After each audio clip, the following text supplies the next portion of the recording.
What's the emotional difference between Adobe and Stucco?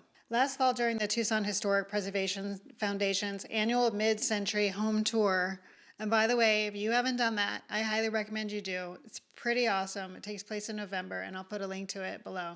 On the tour, I walked through several Adobe homes. Mud Adobe, burnt Adobe, both. And something stood out to me. Every time I stepped into one of them, I had the same reaction. I just wanted to stay, not renovate it, not redesign it, not analyze it, just cozy up on the porch with a good book for the afternoon. So I started to ask myself, why does one space make me feel that way and another one doesn't? Because on paper, these homes weren't dramatically different from one another. All were designed by well-renowned, talented architects, but they felt different.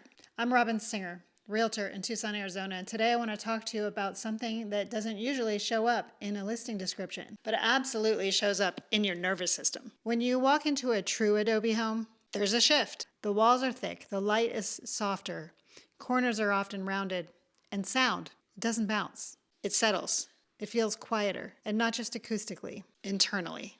Adobe has mass. It absorbs heat during the day and releases it slowly at night. It was designed for the desert long before we had modern climate control. And I think that your body knows that, even if you don't consciously register it. There's also something about the way Adobe handles light. Because the walls are thicker and the windows are often set deeper into the structure, sunlight doesn't flood the space the way it might in new construction.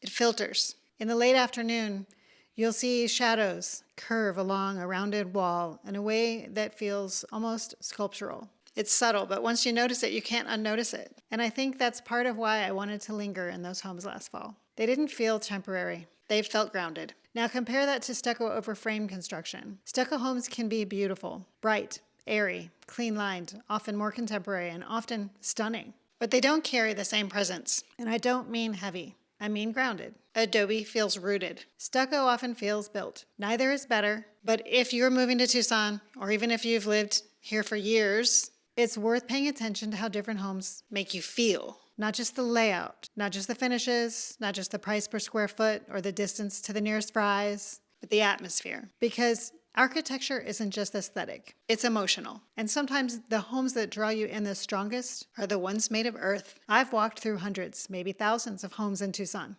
And the ones that stay with me aren't always the biggest or the most updated.